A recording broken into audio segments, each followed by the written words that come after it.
A política brasileira está entrando em uma nova fase. E o que está acontecendo agora pode definir o país pelos próximos 20 anos.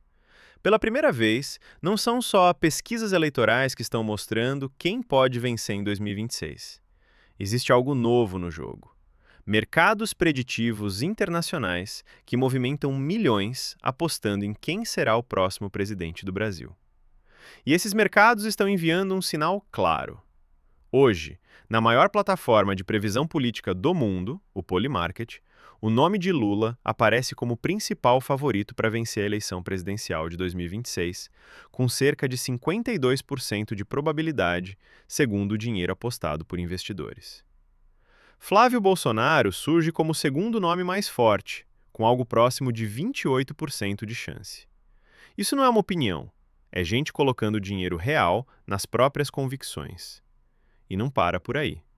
Outro mercado financeiro internacional, o Cauchy, também mantém contratos ativos sobre o resultado da eleição brasileira.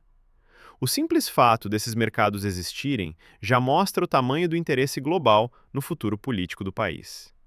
O Brasil virou um ativo geopolítico monitorado pelo mundo inteiro. Mas o mais interessante não é só quem está na frente, é o que está acontecendo do outro lado. As pesquisas tradicionais também colocam Lula em vantagem. Em cenários de primeiro turno, ele aparece liderando com cerca de 36% das intenções de voto, enquanto Flávio Bolsonaro surge com algo em torno de 23%. Em simulações de segundo turno, Lula ainda aparece na frente, com margens próximas de 45% contra 38%. Isso mostra um favoritismo claro, consistente e contínuo. Não é algo pontual. Mas existe uma outra leitura possível por trás desses números. A oposição está mais viva do que parece. E o surgimento de novos nomes pode mudar completamente o jogo. Romeu Zema, governador de Minas Gerais, deixou claro que pretende levar sua candidatura até o fim. Mesmo com conversas e especulações sobre alianças, ele sinaliza que quer disputar. E isso muda o clima político. Porque enquanto Lula representa continuidade e estabilidade para um lado do eleitorado, a direita começa a se reorganizar em várias frentes ao mesmo tempo. Flávio Bolsonaro concentra a base bolsonarista mais fiel. Zema, por outro lado, conversa com uma direita mais moderada, mais técnica, mais empresarial. Aquela parcela que quer mudança, mas não necessariamente quer repetir o mesmo estilo político do passado. E isso cria um efeito poderoso. Dois nomes fortes significam duas portas de entrada para o mesmo campo ideológico. Mais discurso, mais presença, mais mobilização. Mais gente voltando a se interessar pela disputa. Nos próprios mercados preditivos, isso já começa a aparecer de forma indireta. Existe uma expectativa alta de que Flávio Bolsonaro fique entre os primeiros colocados no primeiro turno. Ou seja, a oposição tem um nome competitivo. Não está fora do jogo. E quando uma oposição tem mais de um nome forte, algo acontece. O debate cresce. A temperatura política sobe. O eleitor começa a se posicionar com mais intensidade. É nesse tipo de cenário que nascem as grandes viradas.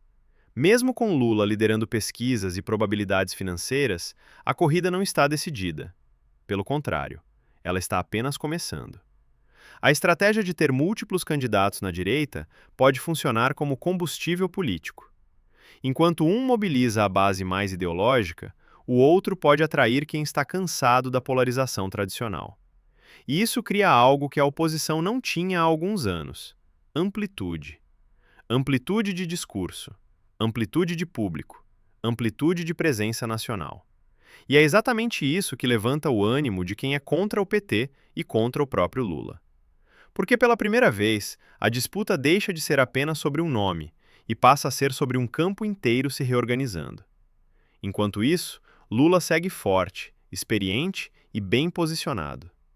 Lidera cenários, mantém vantagem nas pesquisas e aparece como favorito nas apostas internacionais.